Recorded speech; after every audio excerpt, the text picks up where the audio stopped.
जय मां दुर्गा। जय मां दुर्गा। जय मां काली। जय मां काली। मथुरापुरेर पवित्र भूमि के आमी प्रणाम जानाई।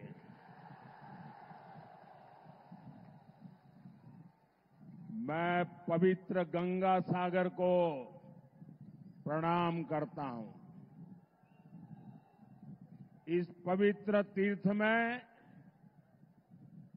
आप सभी का, माताओं बहनों का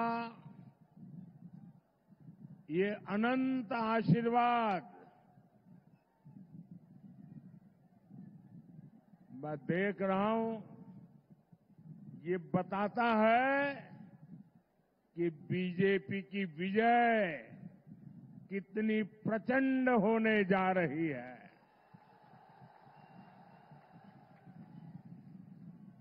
मुझे बताया गया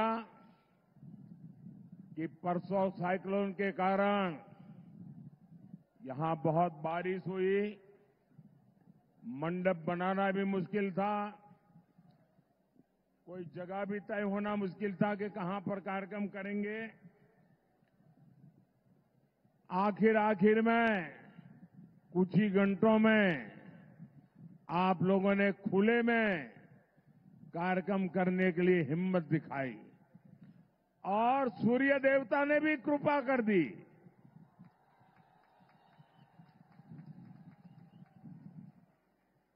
इतने कम घंटों में इतनी बड़ी रैली की योजना बनाना, मैं आप सबको हृदय से धन्यवाद देता हूं।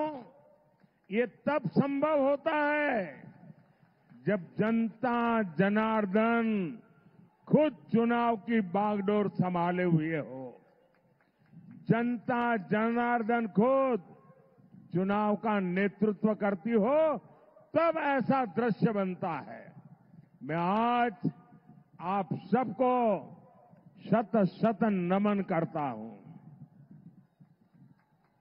मैं आज आपके साथ ही कोलकाता के भी लोगों का आभार व्यक्त करूंगा।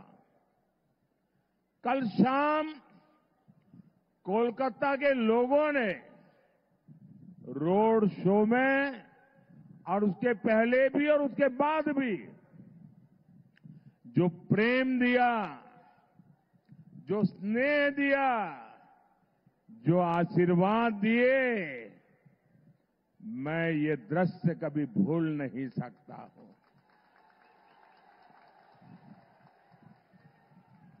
मैं कोलकाता वासियों का भी इतना लगाव, इतना उत्साह, उमंग, इतने भरपूर आशीर्वाद जी भर के आज मैं उनका धन्यवाद करता हूं। साथियों, आपका ये स्नेह, ये साफ साफ संदेश दे रहा है। फिर एक बार, फिर एक बार, फिर एक बार, फिर एक बार, आभार एक बार, आभार एक बार, आभार एक बार। साथियों, 24 के इस चुनाव में बंगाल में ये मेरी आखिरी सभा है।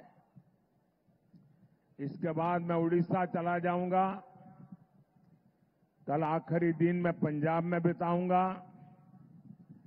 एक प्रकार से कल शाम को प्रचार पूरा हो जाएगा और उस अर्थ में बंगाल की ये मेरी 2024 के चुनाव की आखिरी सभा में इस पवित्र मिट्टी के दर्शन करने का मौका मिला है। आपके उत्साह और उमंग को अनुभव करने का मौका मिला है। 2024 का ये लोकसभा चुनाव कई मायनों में अलग है, अद्भुत है। ये चुनाव आगे बढ़कर के देश के राजनीतिक दल नहीं, देश के राजनेता नहीं, ये चुनाव कश्मीर से कन्याकुमारी, अटक से कटक, देश की जनता ने उसकी बागडोर संभाली हुई है। इस चुनाव का नेतृत्व देश की जनता कर रही है, क्योंकि उसी जनता ने 10 साल की विकास यात्रा भी देखी है और 60 वर्षों की दुर्गति भी देखी है।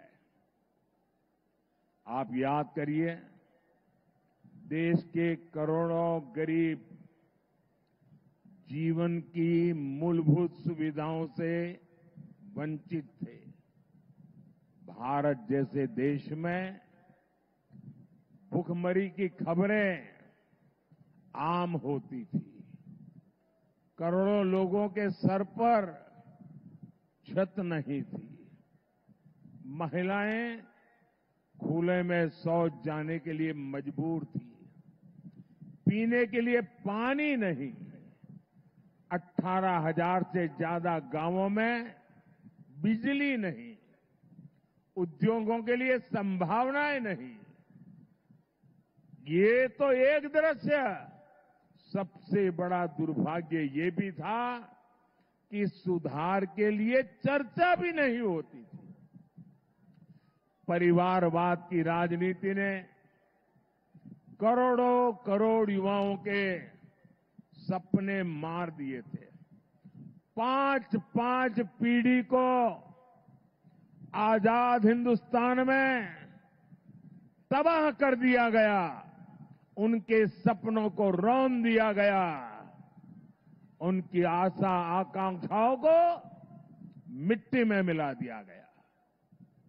जो देश हमारे साथ आजाद हुए थे, हमसे छोटे थे, सामान्य थे, वो आज कहां से कहां पहुंच गए। हमारे पास इतना टैलेंट, इतना स्किल का सामर्थ्य, युवा आबादी की बढ़त, लेकिन हम पीछे छूटते चले गए। वही भारत आज जब नई रफ्तार से आगे बढ़ रहा है तो पूरी दुनिया देख रही है। आज पूरी दुनिया में भारत का डंका बज रहा है। बज रहा है कि नहीं बज रहा है? आज दुनिया में भारत का डंका बज रहा है कि नहीं बज रहा है? अमेरिका में भारत का डंका बज रहा है। यूरोप में भारत का डंका बज रहा है। ऑस्ट्रेलिया में भारत का डंका बज रहा है। जापान में भारत का डंका बज रहा है। ये किसने किया? ये किसने किया? ये किसने किया? ये किसने किया? ये किसने किया? जी नहीं, आपका जवाब गलत है। ये सब हुआ है आपके एक वोट की ताकत से। ये आपका वोट जिसने मोदी को मजबूत बनाया, और मोदी की मजबूत सरकार ने दुनिया में भारत का झंडा फहरा दिया। ये ताकत मोदी की नहीं, ये ताकत आपके एक वोट की है। हमने 10 साल में 4 करोड़ गरीबों को पक्के घर बना करके दिए हैं। 12 करोड़ से ज्यादा घरों तक पानी पहुंचाया।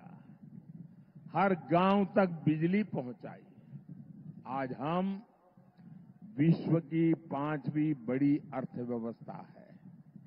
हम तीसरी बड़ी अर्थव्यवस्था बनने की दिशा में तेज गति से आगे बढ़ रहे हैं। अब भारत विकसित भारत बनने की राह पर चल पड़ा है। अब आने वाले 5 साल स्वर्णिम भारत के निर्माण में निर्णायक भूमिका निभाएंगे। एक बहुत बड़ा टर्निंग पॉइंट है और इसकी शुरुआत 4 जून को होने जा रही है। साथियों, विकसित भारत के लिए विकसित बंगाल का निर्माण जरूरी है। ये तभी होगा जब आप ऐसे एमपी चुने जो इस विजन को लेकर चले।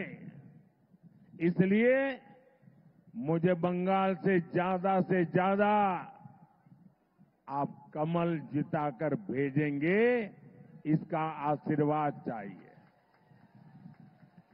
मुझे ज्यादा से ज्यादा बीजेपी के एमपी चुन करके आप भेजें, इसके लिए मैं आपका आशीर्वाद मांगने आया हूं।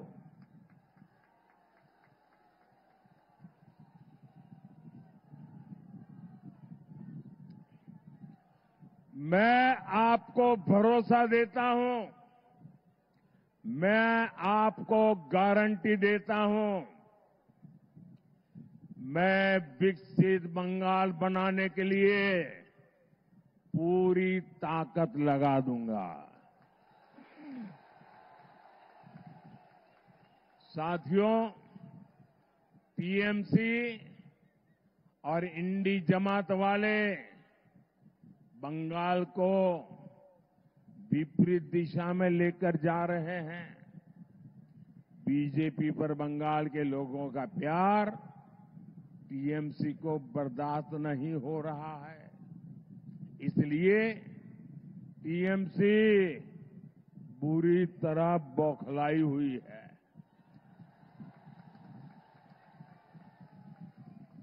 क्या क्या बोलते हैं। बंगाल के प्रति नफरत से भरी हुई टीएमसी के पास एक ही हथियार बचा है, एक ही हथियार बचा है, एटा होते देवो ना। एक ही हथियार, एटा होते देवो ना। विकास के जो काम मोदी करता है, टीएमसी कहती है एटा होते देवो ना। एटा एटा जरा जोर से बोलिए, एटा। हमने महिलाओं की सुरक्षा के लिए हेल्पलाइन बनाई। टीएमसी कहती है एटा एटा होते देवो ना। एटा होते देवो ना। हम देश की हर महिला को उज्ज्वला सिलेंडर दे रहे हैं। बंगाल सरकार लाखों एप्लीकेशन लटकाए हुए हैं। टीएमसी का कहना है एटा एटा होते देवो ना। एटा होते देवो ना।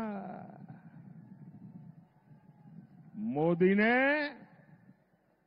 हर गरीब को मुफ्त इलाज की गारंटी दी।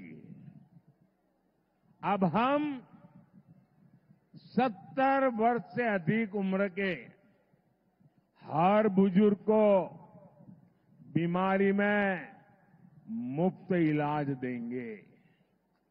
लेकिन टीएमसी बंगाल में आयुष्मान योजना नहीं लागू होने दे रही है।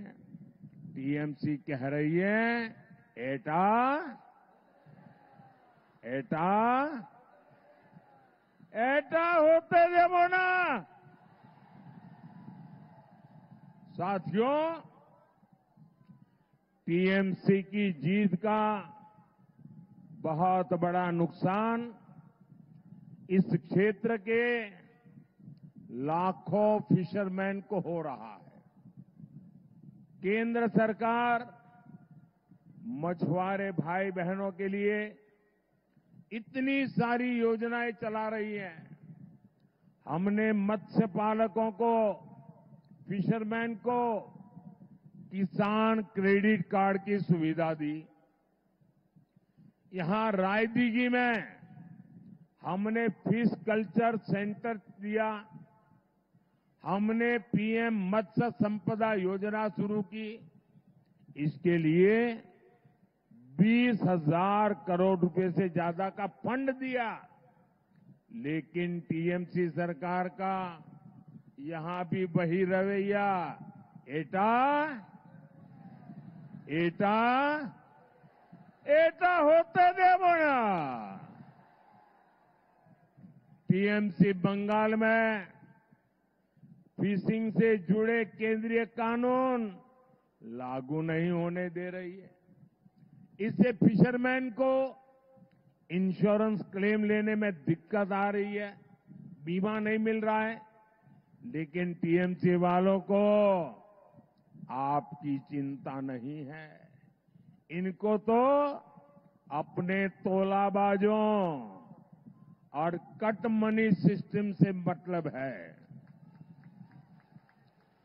ऐसी टीएमसी को जरा मुझे पूरी ताकत से बता दीजिए, देश पूरा आपको देख रहा है, क्या ऐसी टीएमसी को आप सजा देंगे? आप टीएमसी को सजा देंगे? कड़े से कड़ी सजा देंगे? हर पोलिंग बूथ में उनका सफाया कर देंगे? साथियों, इस क्षेत्र में नदी कटान रोकने के लिए हमारी सरकार पैसे भेजती है।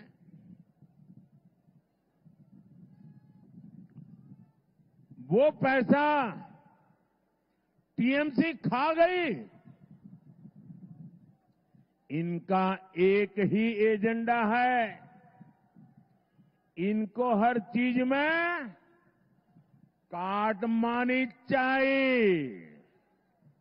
इनको तो काटमानी चाहिए।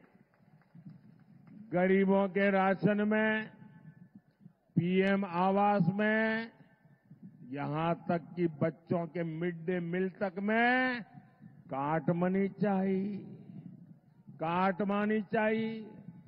साथियों, टीएमसी बंगाल के लोगों से इतनी चिढ़ी हुई है, टीएमसी बंगाल की पहचान को खत्म करने में लगी है। ये बंगाल के मठों को, साधु संतों तक को नहीं छोड़ रही। टीएमसी, इस्कॉन, रामकृष्ण मठ और भारत सेवाश्रम संघ जैसी संस्थाओं को गाली दे रही है। इसके गुंडे मठ पर हमला कर रहे हैं। राम मंदिर 500 साल बाद अयोध्या में प्रभु राम का मंदिर बना।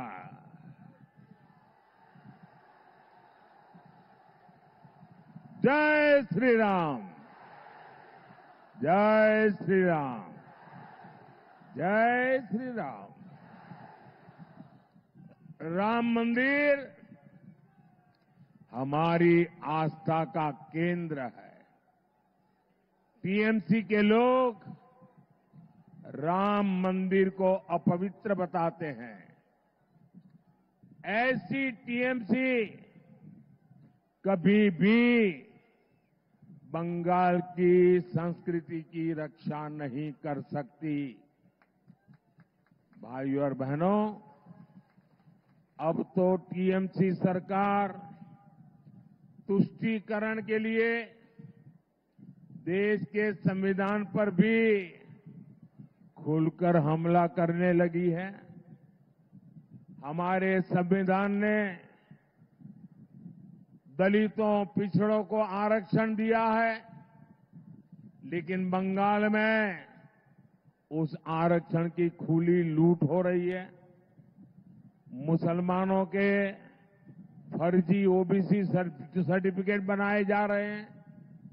ओबीसी समाज का हक छीनकर मुसलमानों को दिया जा रहा है। कोलकाता हाईकोर्ट ने ये फर्जी सर्टिफिकेट रद्द कर दिए। टीएमसी हाईकोर्ट का आदेश टाल नहीं सकती, लेकिन मुसलमानों में झूठ बोल रही है, भ्रम फैला रही है। आप कल्पना करिए, तुष्टीकरण के लिए ये लोग किस सीमा तक जाने को तैयार है। 1 जून को आपका एक वोट इन खतरनाक इरादों को रोकेगा। हम सुरक्षित और विकसित बंगाल की नई यात्रा शुरू करेंगे। साथियों, आज बंगाल के युवाओं को मिलने वाले अवसर ये घुसपैठिए छीन रहे हैं।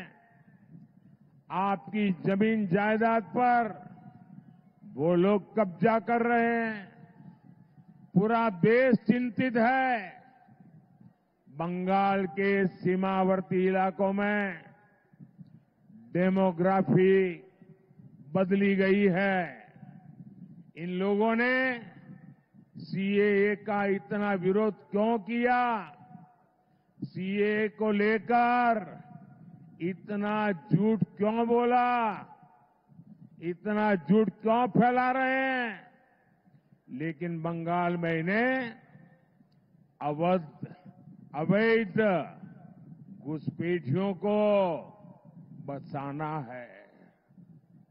जो हिंदू शरणार्थी है, जो मतुआ समाज के लोग हैं, टीएमसी उन्हें यहां नहीं रहने देना चाहती। लेकिन आप चिंता मत करिए। 4 जून के बाद टीएमसी के इन सारे हथकंडों की हवा निकलने जा रही है।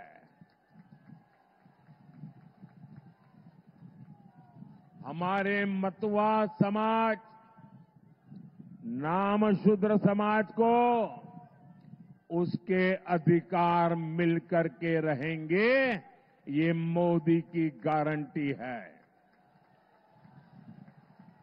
सभी शरणार्थियों को आन बान शान के साथ भारत की नागरिकता मिलेगी, ये मोदी की गारंटी है। साथियों, टीएमसी ने बंगाल और इस क्षेत्र को विकास से वंचित रखा है। लोग भी समझ चुके हैं, ईमानदारी से विकास ये केवल और केवल बीजेपी ही कर सकती है।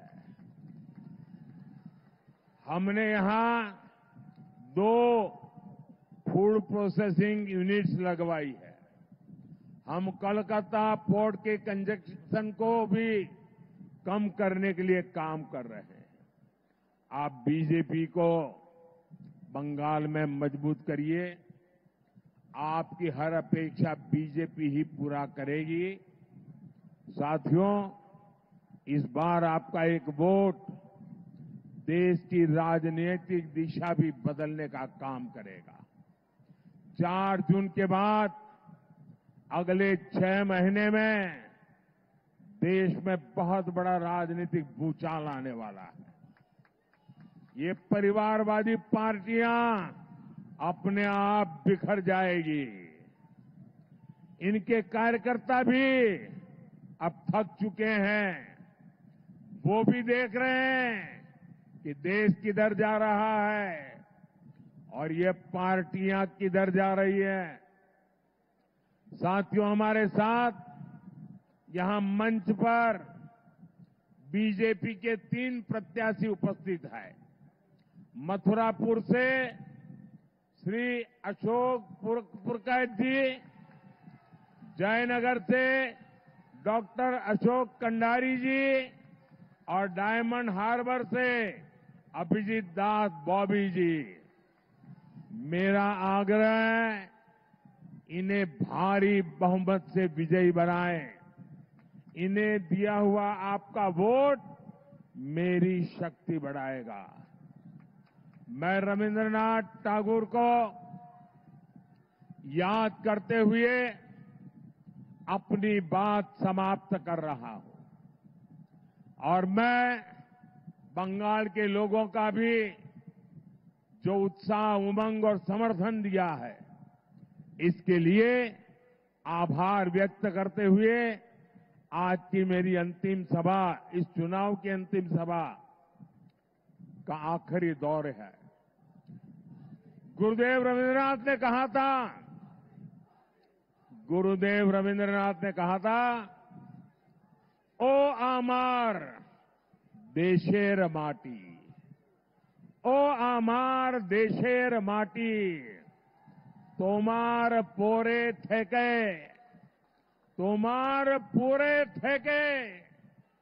माथा तो माते विश्व मोइर, माथा तो माते विश्व मोइर, तोमाते विश्व मोइर, तोमाते विश्व मोइर, आंचल पाता ओगोमा, तोमार कोले जनोम अमार, तोमार कोले जनोम अमार, मरोन तोमार बुके, तोमार पोरे खेला, अमार दुखे सुखे, अमार दुखे सुखे। बोलिए भारत माता की, भारत माता की, भारत माता की। वंदे वंदे वंदे वंदे वंदे वंदे वंदे वंदे वंदे वंदे वंदे। बहुत बहुत धन्यवाद।